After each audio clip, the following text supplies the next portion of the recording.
Now, who was Dr. James H. Cone? Dr. James H. Cone was a theologian, minister, and author. He described black liberation theology as, quote, an interpretation of the Christian gospel. An interpretation of the Christian gospel from the experience and perspective and lives of people who are at the bottom in society, the lowest economic and racial groups, end quote. Now, in an interview in 2008, Dr. James H. Cone said that in the 1960s, he saw his faith, Christianity, imperiled by the growing or block of being, or the importance of it being reduced by the growing appeal to African Americans of the Nation of Islam and the Black Power movement. He said, quote, Christianity was seen as the white man's religion. He said, I wanted to say, no, the Christian gospel is not the white man's religion. It is a religion of liberation, a religion that says God created all people to be free. God created all people to be free. Yes, sir. He said, he went on to say, but I realized that for black people to be free, they must first love their blackness. Okay, not run away from it. Okay, not bleach this. What he's understanding is that Christianity, or whatever religion you practice, has to be used as a tool to fight for your freedom and for the freedom of your people, and a tool of liberation. All right, now, for decades, Dr. James H. Cone spoke forcefully about racial inequalities that persisted in the form of economic injustice, mass incarceration, and police shootings. Dr. Cornel West said of Dr. James H. Cone, quote, that kind of consistency is just rare in American intellectual life, to be focused on such unflinchingly, so unflinchingly on the most vulnerable in our society. James Cone was the theological giant in our midst who had a love affair with oppressed people, especially black people.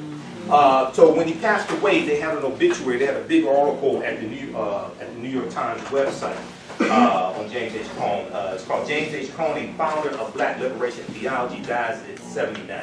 That's April 29th, 2018 is when that came out. So you can read that full article for more information. Now, when we look at the origins of black theology or black liberation theology, black theology arose from the ferment of the late 1960s as many African American clergy, scholars, and activists, disillusioned by the pace of social change in regard to the condition of the African American masses, moved from the integrationist perspective that served as the touchstone of the civil rights movement toward an affirmation of black power. Now, in affirming black power is not anti-white, it's anti-white supremacy, it's anti-white oppression. Okay, when you talk, I've talked to Bobby Seale, we communicated through Facebook. Bobby Seale, co-founder of the Black Panther Party for Self-Defense, October 1966. He said they weren't against white people. They didn't hate white people. They hated white oppression. They hated white supremacy. That's right. Okay? What happened was the media tried to make them out to be people that hated white people. Okay, and then they showed the guns that he talked about when you go watch the second series of Eyes on the Prize. How many people have seen Eyes on the Prize? The documentary series Eyes on the Prize. It was one of the best documentary series dealing with the civil rights movement. So there's the first series that dealt with about 1955 to 1965. It starts with the lynching of Emmett Till, August 28, 1955 in Money, Mississippi. And then it ends with the signing of the Voting Rights Act of 1965, okay? Then they had a second series that came out years later that goes from about 1964 through the 1980s. In that second series, Huey P. Newton and Bobby Seale are interviewed, as well as Kwame Ture, Stokely Carmichael. Right now on the World Channel, on Xfinity, on Comcast, the World Channel, I think it's channel 287. Some days they're showing installments of that, because I'm going through, I saw it when it originally aired, and I'm going through recording it, because I have the first Eyes on the Prize on DVD. I have the box set DVD. I can't find the second one anywhere. The second one, I would argue, is even more important, because they talk about armed resistance in the civil rights movement, and they actually interview members of the Deacons for Defense and Justice. All right. That armed resistance wasn't talked about in the first installment of Eyes on the Prize. They get deep into the armed resistance, and they talk about Malcolm X, all that in the second installment. But when Huey P. Newton was interviewed, he talked about how they backed away from, because the official name of the organization was the Black Panther Party for Self-Defense, because it was a political party as well. He said later on they dropped the self-defense part of the name because their offices were being raided, and the police will come in and take pictures of the guns that they had and put that in the media to try to scare white people. He said they didn't tell you that we own the guns legally. Okay, so he said they backed away from using that term self-defense in their name to try to take the focus off of the weapons. All right, now, so if you get a chance to watch that, it's powerful. Black theology arose from the ferment of the late 1960s as many African-American clergy, scholars, and activists disillusioned by the pace of social change in regard to the condition of the African-American masses moved from the integrationist perspective that served as the touchstone of the civil rights movement toward an affirmation of black power, which is dealing with black self-determination, cultural affirmation, political empowerment, and racial pride, and the identity politics of the early 1970s.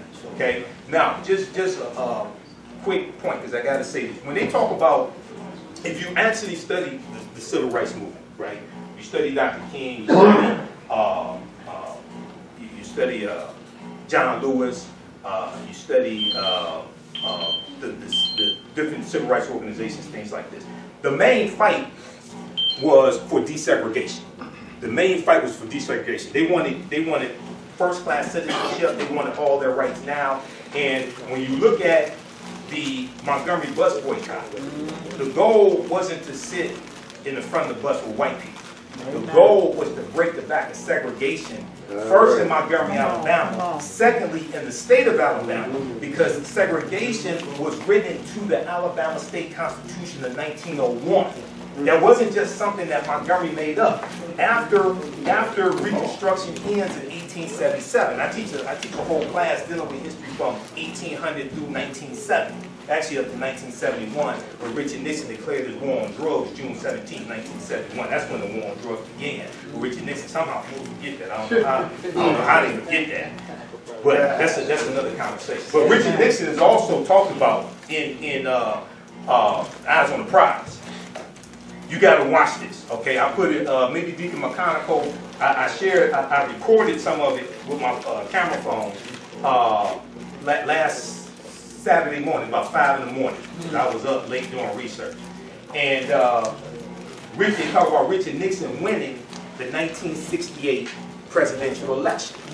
He won it on the platform of law and order, which was a backlash to the civil rights movement, a backlash to the Black Power movement, a backlash to affirmative action, a backlash to the rebellions that were taking place across the country, like in Detroit in June 1967. He won on an anti-black platform. Then when he wins, he says, I'm paraphrasing, he says, we've been spending billions of dollars on anti-poverty programs. We've been spending billions of dollars on civil rights, things like this. He said, he said it's not working and we're going on the wrong road. So when you're going on the wrong road, I say you have to get off that road, go on another road. So he shut down a lot of those programs. Okay? He was a backlash to all of that. So anytime there are perceived periods of advances that African Americans make, there's always a white backlash to that. There's always a white backlash to that. And over the past few years, we've been seeing that white backlash, okay? All right, now, the Black Theology movement was the Christian theological response to an expression of the burgeoning African American self-affirmation that crystallized during the period. The movement came in answer to the fundamental challenge posed by many in the African American community who saw in Christianity the epitome of not only American but also Western spiritual hypocrisy. Okay? Who saw in Christianity the epitome of not only American but also Western spiritual hypocrisy. Christianity's historical complicity in African American slavery, suffering, and oppression, and the occlusion or blockage of the African American encounter with Christianity in the grand narrative of American church history and theology was as its failure to respond courageously, and theology as well as its failure to respond courageously, aggressively, and positively to the ongoing struggle of the late 1960s, read like a balance sheet on the moral and spiritual bankruptcy of the Christian faith. So you saw scholars who saw a need to transform the Christianity that had been taught to them, the Christianity of their parents, things like this, and use it as a weapon to fight against oppression and to fight for liberation. Now, there is a sense in which black theology can be read as an outcome of the larger problematic of Christianity's confrontation with modernity, rendering it more or less a variation on a theme. Classically conceived, this problematic is twofold, involving first the search for justice and second the encounter with science. More to the point, however, is the issue of social justice. In spite of the efforts of some theologians to take the challenge for social justice seriously, European American theology remains strangely and disturbingly silent on the issue of race. And even Dr. King, in his letter from a Birmingham jail, 1963, he talks about how it was white liberal theologians who were telling African Americans, you're moving too fast in this fight for justice. You need to be patient. You need to slow down. The theologian concerned with social justice in the dominant theology prior to the rise of black theology or black liberation theology made only passing reference to African Americans or their plight. Given the centrality of race and its co-committed ideologies in the shaping of modernity, from the role played by slavery in the Western articulation of capitalism, colonialism, and imperialist expansion to American Jim Crow, in South African apartheid, institutionalized poverty, and second-class citizenship in the second half of the 20th century, all sanctioned and justified by the dominant Christianity and grounding in its theological articulation. So what they're saying is there's a hypocrisy here. Okay, the words in the religion that says we're supposed to be free, you're trying to use this to justify oppression. You're trying to use this to justify Jim Crow. And if you go and look at the second incarnation of the Ku Klux Klan, the second incarnation of the Ku Klux Klan was in October 1915. After the movie The Birth of a Nation comes out, February 8, 1915. And has anybody seen the original Birth of a Nation? Okay. D.W. Griffith was the director. It was distributed by Louis B. Mayer. And then Louis B. Mayer teams up with Metro and Goldwyn, and they form Metro Goldwyn Mayer Studios, partly with the profits that Louis B. Mayer made from distributing The Birth of a Nation. But it was a movie that had all the negative stereotypes of African Americans at the time. Okay, and it takes place. It's on YouTube. You can go watch it. It's a silent movie, so be ready. It's a silent movie.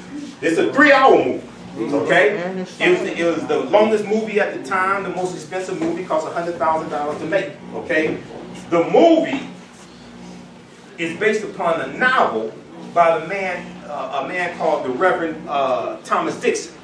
The name of the novel was called The Klansman. Okay, and for the first 30 days that The Birth of a Nation is airing in theaters, the movie was called The Klansman, and then they changed it to The Birth of a Nation. The movie takes place during slavery. It takes place in South Carolina, Piedmont, South Carolina. It takes place during slavery, the Civil War, which is 1861-1865, and the Reconstruction era, 1865-1877. And what it's doing is, now you have to understand, 1915 is the 50th year anniversary of the Civil War ending, for all practical purposes, April 9th, 1865. The 13th Amendment being ratified December 18th, 1865, which legally ends chattel slavery. Okay? And it's also the 50th anniversary, 1915 is also the 50th anniversary of the first incarnation of the Ku Klux Klan, founded December 24th, 1865 in Pulaski, Tennessee. Okay? About a week after chattel slavery ends. So, the long story short, the movie shows the Ku Klux Klan as being the heroes of the movie and putting down a rebellion after the Civil War ends, a rebellion of former Union Negro soldiers. And at the end of the movie, it flashes on the screen, this is The Birth of a Nation. Well, this movie helped rejuvenate the Ku Klux Klan because a lot of the early Klan members had died out by 1915. And in a lot of newspapers where they had ads for the movie, the Klan would take out recruiting ads right next to the ads for the movie The Birth of a Nation. All right? Now, the second incarnation was created October of 1915 by the Reverend William Joseph Simmons. Okay, the Reverend William Joseph Simmons, who utilized Christianity as a justification for the Ku Klux Klan. Okay, so you gotta understand this history. All right, now the failure of European American theology to figure in the utter centrality of race fatally compromised its legitimacy and forfeited all pretension to universality. The centrality of race and the elimination of the epithet social from this new proclamation of the gospel effectively and fundamentally distinguished the movement from previous articulations of the social gospel. So for more information, at encyclopedia.com, referencing the Encyclopedia of Religion, they have a whole section on black theology by Matthew V. Johnson. Okay, so that's just an excerpt from it, just to give some background on the origins of black theology or black liberation theology. Now, in an interview with Terry Gross, Dr. James H. Cone explains the black liberation theology movement, which has roots in the 1960s civil rights activism and draws inspiration from both the Reverend Dr. Martin Luther King Jr. and Malcolm X. And Dr. James H. Cone said, mainly a theology that seeks God as concerned, that sees God as concerned with the poor and the weak, end quote. Now, Dr. James H. Cone also comments on controversial remarks made by the Reverend Jeremiah Wright, who is Barack Obama's former minister and a black liberation theology proponent, Reverend Jeremiah Wright. In a now famous 2003 sermon, Reverend Jeremiah Wright charged that an ingrained, abiding racism in American society is at fault for many of the troubles African Americans face, and he thundered, quote, no, no, no, not God bless America. He went on to say the rest of it. That's in the Bible, he said, for killing innocent people, right? Now, if you go read the Kerner Commission report, the results of the Kerner Commission report were pretty much about what Reverend Jeremiah Wright said. Okay, go to blackpast.org. I talked about this, when was it? Oh, I spoke to the March 2nd, Saturday, March 2nd, I did a presentation for the Detroit Reparations Task Force. I did a presentation on the case for municipal reparations and the difference between municipal reparations and federal reparations. And I talked about the 1968 Kerner Commission report, and they talked about how it was racism from white people that was at the root of the rebellions that were taking place across this country, and they dealt with the structural racism, and they laid out a series of remedies that needed to be implemented. Okay, a lot of what they talked about sounds also similar to what some people refer to as reparations. I'm just saying, when you go read that, okay, they're telling you then, and this was the Kerner Commission. Have you all studied the Kerner Commission and the Kerner Commission report? It was 11 people. Only one was black. The rest were white, and they're telling you this. It was a commission. It was commissioned by President Lyndon Johnson in 1967, and he was trying to figure out what's causing the rebellions across the country. Okay, Newark, New Jersey, Detroit, Michigan, things like this. What's causing the rebellion, and what can be done to prevent them, and how do you solve this problem? So Otto Kerner was the governor of Illinois. He was the chair of the commission, so it was named after him. Senator Ed Brooke of Senator Ed Brooke of Illinois. He was the only African American on the committee. The rest were white. And they're talking about it was at the root of it white racism that's causing these rebellions and the oppression that African Americans are experiencing, the feeling of hopelessness, poor job conditions, poor housing conditions, poor education, all of this. All right, now, let's continue.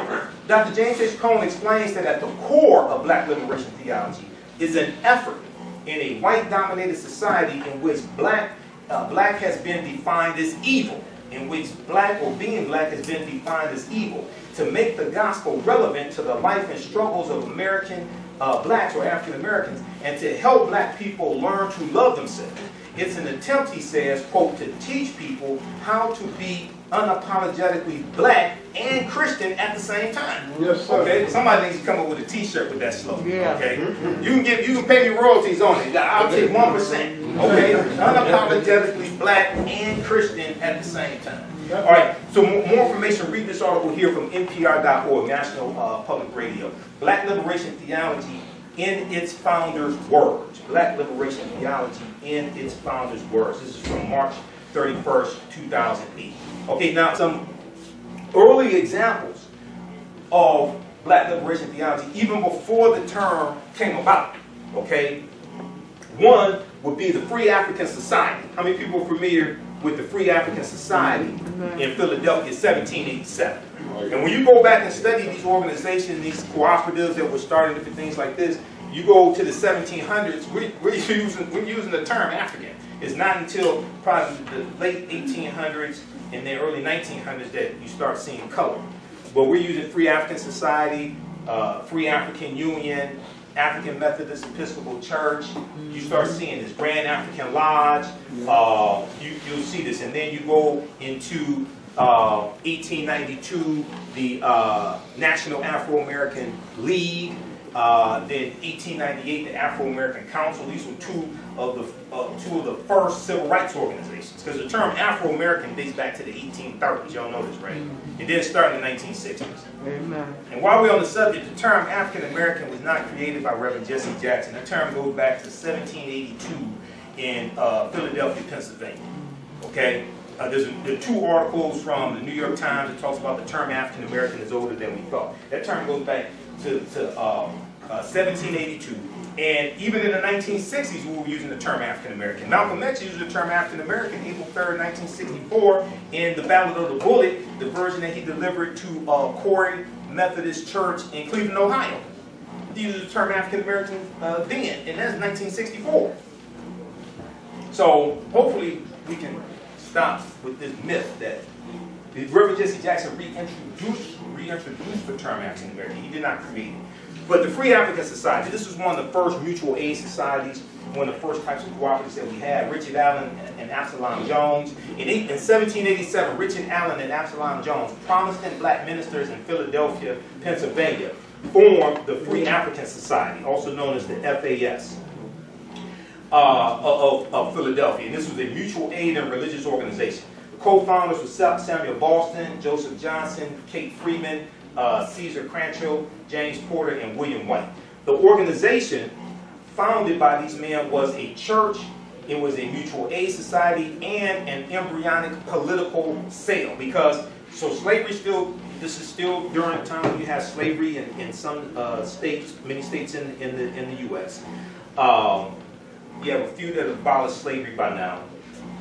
And they're using the church to organize. Not just organize and help enslaved Africans run away, but also organize politically, also organize and help those who are sick, those who are free need help as well. So they're using these organizations centered around the church to do this. The organization founded by these men was a church, a mutual aid society, and an embryonic political cell. It also contained the germinal concept of the Black Insurance Company. Now, Mother Bethel African Methodist Episcopal Church. This was the first African Methodist Episcopal Church in the nation. It was founded in Philadelphia, Pennsylvania in 1794 by Richard Allen.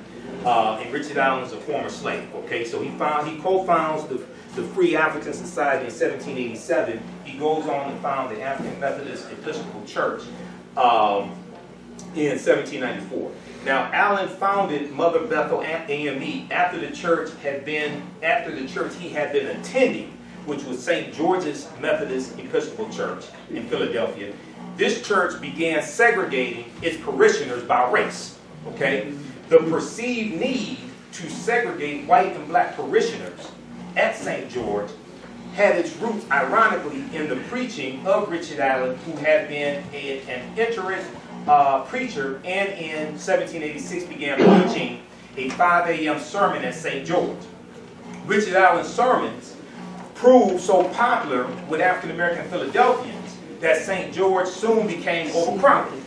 As African American attendance at the church increased, however, so too did race prejudice. So what happens is you got all these black people coming, and they're organizing, they're listening to Richard Allen, okay? And when you have somebody of African descent who can organize people, command people, and white people aren't controlling, then sometimes people get scared. Okay, and this is 1787. That's the same year that that you have the Continental Congress and you have the drafting of the U.S. Constitution, spring 1787, the Philadelphia Convention. Now, when the ruling body at St. George's Church decided that African Americans should be segregated and seated in a newly constructed balcony, Richard Allen and his followers decided it was time to leave and start a new church. Okay? Go to blackpast.org. Blackpast.org has about 6,000 pages of articles dealing with African American history and African history, because they have a write-up on the Free African Society as well as Richard Allen and Mother Bethel African Methodist Episcopal Church. Now, when we look at the Free African Society, this organization functioned as both a mutual aid society and club, whose members of Philadelphia's African American elite could socialize and forge business relationships with one another. By 1794, the society had become large enough to accomplish its original goal when members built their own house of worship, St. Thomas African Episcopal Church. In addition to providing assistance to the sick, widowed, and orphaned members of Philadelphia's African American community, the Free African Society also extended its help to the city at large. The society's most famous contribution to the city of Philadelphia was the help members provided during the yellow fever epidemic in 1793, which killed thousands of Philadelphians. Okay, so there's a good article on the Free African Society at blackpast.org. Also, we have the Honorable Marcus Mosiah Garvey, who came from Jamaica, created the UNIA, Universal Negro Improvement Association, in Jamaica in 1914. You know, he comes to the U.S. in 1916. He starts setting up chapters. He's persecuted by the federal government. You know, he's in prison as well. He gets his prison sentence. He gets it commuted. And when he's free from prison, he's deported back to, he's deported from the country.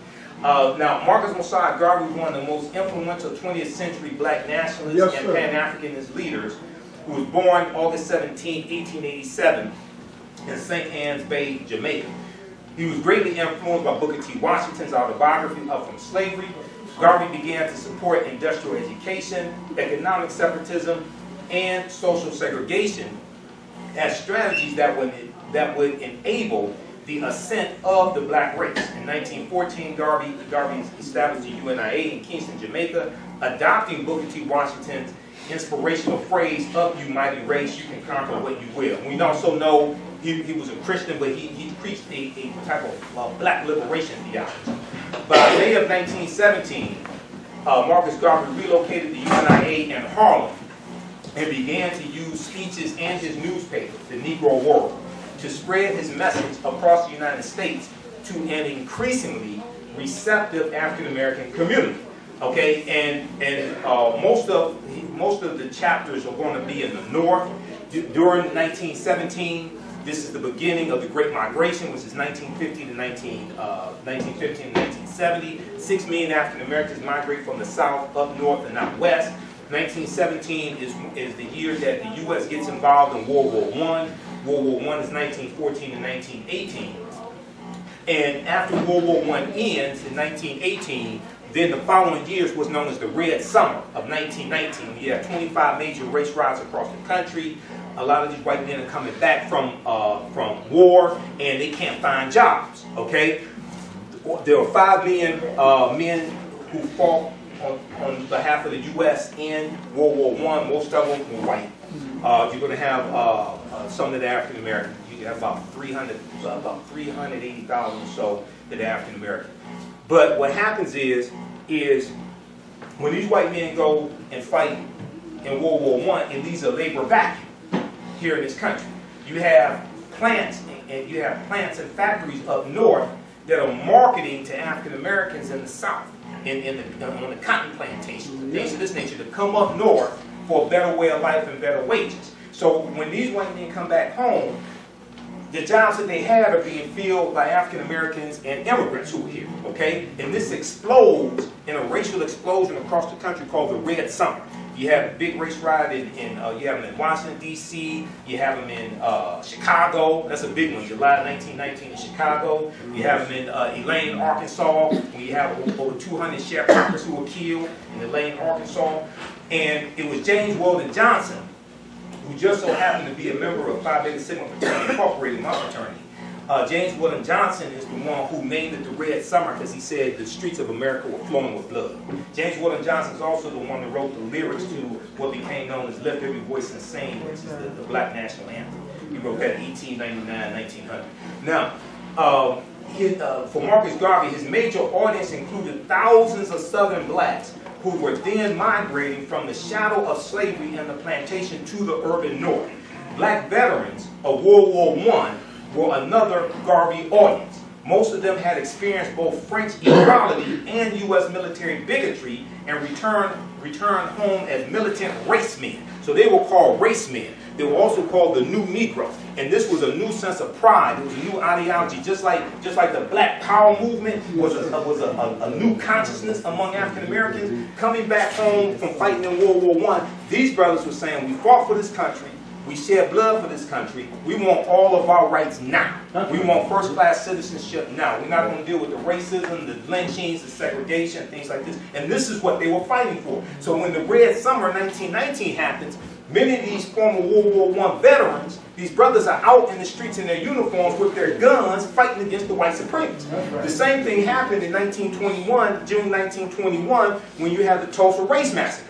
You had a lot of retired World War I black veterans in Tulsa who were fighting back. And you had a group of about 200 African American men who go to the jail to protect Dick Rowland, okay, the 19-year-old boy who reached out and grabbed Sarah's arm, okay, and rumors spread that he assaulted her, things like this. This is how this whole thing explodes, right? You have the deputy sheriff was black. Dick Rowland is in jail. You got a group of about 500 white men with guns who want to take Dick Rowland out and lynch him. You got these brothers, about 200 of them with guns to back up the sheriff and protect Dick Rowland, okay? And then one of them, one of the white guys says to one of the black guys, what you doing with that gun? Somehow the gun goes off. Things explode from that. Okay, then the next morning, this is when you're going to have the invasion into North Tulsa. All right, now, black veterans of World War I were another Garvey audience. Most of them had experienced both French equality and U.S. military bigotry. Okay, now, they were attracted to Marcus Garvey's cause. The UNIA grew larger still following the race riots in the Red Summer of 1919.